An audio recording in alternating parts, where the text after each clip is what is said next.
to breeze by this, we still talk. Fuel price hike is still a major conversation, and Ajaero is blaming the government policy on NNPCL. Is blaming government policy on NNPCL and Dangote's, price war, as it were. He's saying government policies are responsible for this. Yes, I would agree, because it is some of the policies, the body language. So far so good. The president is the minister in charge of petroleum. Why hasn't he given a tentative statement? Has the leadership of NNPCL and Dangote refinery sat in one room with the president available in the meeting, and every special advisor in line with oil and gas in the country? Okay, let's bring the conversation only to petrol.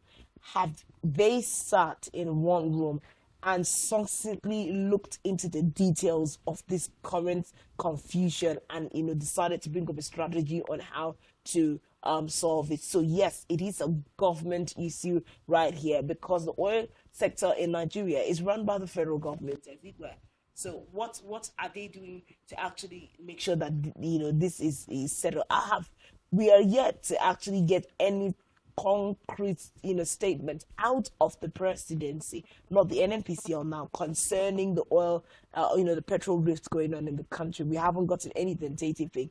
All the confusion and the war we've seen is between NNPCL and Dangote refinery. So, but where does the federal government stand in this? Serap had sued the federal government with regards to the unexplained fuel price hike that we had. I don't think we have seen any response or reaction to that just yet. So yes, Ajaero would be in his right to blame government policies and the government for what's going on. When you made mention of if the government alongside NNPC have they have sat in a room to have conversation of the current fuel price and fuel crisis in the country.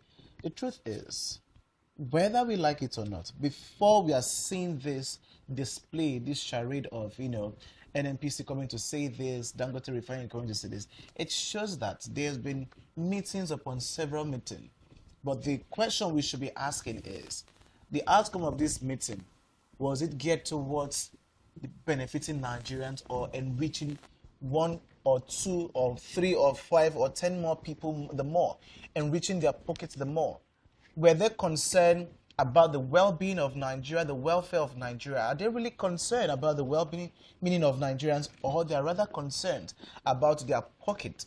Because if you look closely, the president, while he was at Maiduguri 2 days ago, was there, or Mele Kyari was also there. He made mention of, thank you, Mele Kyari. I see what you're doing in the country. He gives him kudos, he gives him thumbs up. And so it means that the president is in the know of what is going on.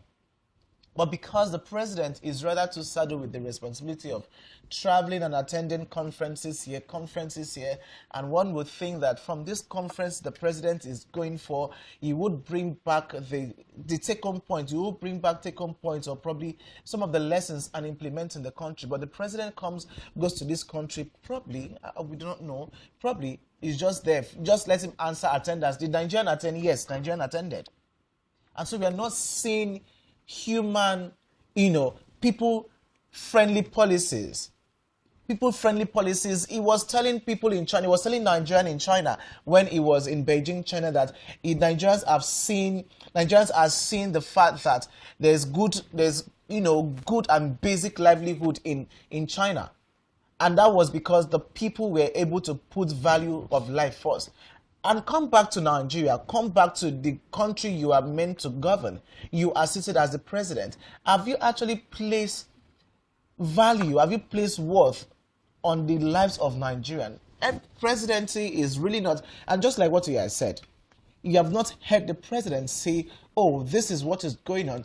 Due to certain reasons, this is why it has been NNPC, Dangote, NNPC, Dangote. The presidents have not said anything. So it looks like whatever is happening, we are not aware. Let them just go on. And the president is the Minister of Petroleum Resources. Neither have we heard any statement from Heineken Lokwebiri, who is the Minister of Resources for State. So it looks like they don't really care. But what we know that fuel has increased, whether you like it or not. Queues have increased again at, We are seeing long queues again. Some filling stations do not even know what price to sell for itself. So Yeah, so a lot of persons they are ordering have their, shut down. they are ordering they are ordering their products. So it's a whole lot of anything is going, anything goes. I mean, if you travel through the streets of Uyo, for instance, usually on the fueling station bills, you would see how much the commodity is going for. It's just near like 000 000. is the current price. So it's when you get there. When you get there, whatever they tell you at the pump is what you buy. So it's a concern.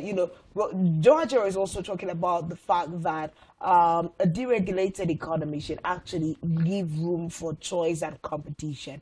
And what this particular rivalry or misunderstanding between the NNPCL and Dangote is brewing actually is that it is taking away the choice and the room for competition, whether it is between, the importations of NNPCL from other parts of the world, with what is produced in Dangote refinery, and, the activities of other modular refineries in the country. Because if everybody is given, a free market expression point, it will cause a competition which will now bring a crash down, to the price of the commodity. Yes, we will leverage it against, several other people will have different options, necessary indices on the oil market. But then it will not just be that we wake up, especially like this last unexplained and unaccounted unaccounted for hike in fuel price. Yes. I mean, we were here just during a working day. Before you got home, you heard,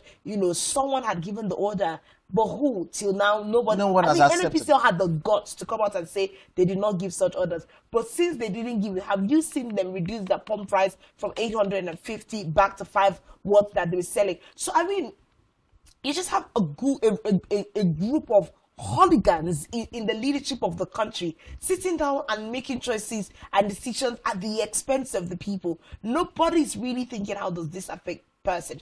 You come out, you do something, give a press statement that negates it, but we do not see you take the steps to address it. If it wasn't really an NNPCL strategy or directive given, immediately within hours we would have seen that no, going forward, this was not a decision of the NNPCL. So no, our pump price still sticks to 500 and, whatever yada they were selling. But we're still selling at 800 and something, which is giving room to the 1,300 and 1,400 that we're buying respectively in other parts of the country.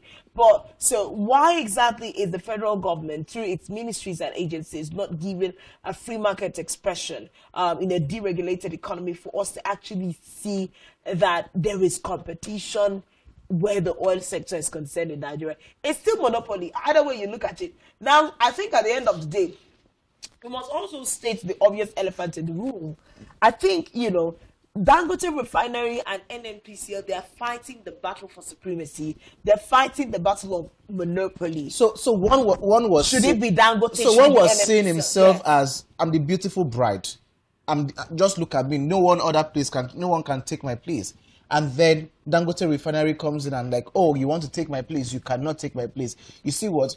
You are not a federal government. You are not owned by the federal government. Since you are under us, we are going to determine how much you sell for a private organization. You are going to be determining. It goes on to show the level of disrespect that some agency of government have towards Nigerians. They do not value Nigerians. They do not value you. They are not interested. And just like, it looks like they are just there to enrich their pockets. They are just there to make decisions that will favor them. Because tell me why, in the right thinking sense of any persons, NNPC is there to give a valid and, affirmative or right statement of this is why the fuel is at this price. The presidency is even totally out of it. But you want to say, did they do this, without the president knowing? The answer will be no. No, but you can't say the answer will be no. No. Let's take your mind back to take your mind back to the Buhari administration. It's a difference. No.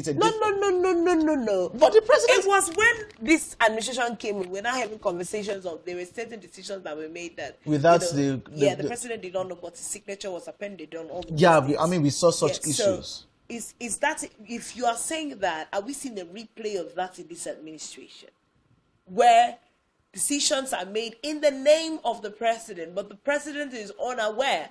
But there are people within his cahoots that are taking those decisions, putting those policies in place, making those decisions at the expense of Nigerians the name of the president. So does that make the president fit for governing? Oh, that's the question you're going to allow Nigerians to answer. Because there is no way. I think it was the former bigwig of the APC. I'm going to check that up and confirm. His name is eluding me now. Yeah. Who came out to talk about the fact that, President Bola Ahmed Tinubu is one of the most inaccessible presidents that, Now, this is an APC stalwart. I think it's Aline Dume. No, it's not. Aline Dume also made that statement. But there's someone else who has recently said it. Now, talking about, the fact that he is very, very inaccessible. How will an inaccessible president be able to tell you that he feels the pulse of Nigerians, to even understand what is going on the street, to make policies that will help? The man is properly inoculated from what's going on in the country. So if it all goes down to who did he pick up as his foot soldiers? That's the word. Who did he pick up as? Why are they working? How come the president, people are making decisions on behalf of the president and he is not aware? How come they are making decisions on your behalf and you're not aware? It looks like you're not fit for the job. It looks like you do not even understand your job description. So the president needs to come back, because all these decisions happen. Let's not forget that the fuel increment happened when he was in China. It happened when he was in China, and the minister in charge of the agency. It happened when he was in China, and he came back. He didn't even make any attribution. He only said things are happening because we should suffer because it's going to be better, at the long run. Well, let's take one of the video clips that we have. Of course, a lot of quarters, whether it's IPMAN, Oil Marketers Association, NLC now, we're talking about NLC's reaction to the situation, have continued to react to the controversy that's going on, within the oil and gas sector, where these two elephants are concerned. So we'll take that particular clip and I'll just build around the conversation. As always, our phone lines are available on the screen, so you can take your turn and actually call in and make your contributions concerning these issues this morning. The NNPCL has operated in a manner that is characterized by a lack of transparency and accountability. This is evident in the way crude oil is sold and managed, resulting in a consistent rise in the retail pump price of PMS across the nation. Over the years, Nigerians have borne the brunt of this corruption, with fuel scarcity and rising prices becoming almost a permanent feature of life in the country. At the heart of this crisis is the NNPCL, which continues to prioritize its fraudulent importation practices over the interests of the Nigerian people. It is a wholly indigenous initiative with billions of dollars in investment, aimed at ensuring that Nigeria, an oil-producing nation, is finally able to refine its crude oil and reduce its reliance on imported petrol. However, rather than embrace this opportunity, the NNPCL has chosen to frustrate the smooth operation of the Dangote refinery. This deliberate misrepresentation of the PMS price is just one of the many tactics aimed at discrediting the refinery and discouraging its role in the Nigeria oil and gas value chain. We, the Coalition of Energy Reform Lawyers and Activists, view this as not only an attack on the Dangote refinery, but also as an affront to the collective aspirations of Nigerians who seek an end to the perennial fuel crisis. At this juncture, we wish to convincingly state that it is against this backdrop that the establishment of the Dangote refinery represents a beacon of hope for Nigeria and gas value chain. We, the Coalition of Energy Reform Lawyers and Activists, view this as not only an attack on the Dangote refinery, but also as an affront to the collective aspirations of Nigerians who seek an end to the perennial fuel crisis. At this juncture, we wish to convincingly state that it is against this backdrop that the establishment of the Dangote refinery represents a beacon of hope for Nigeria.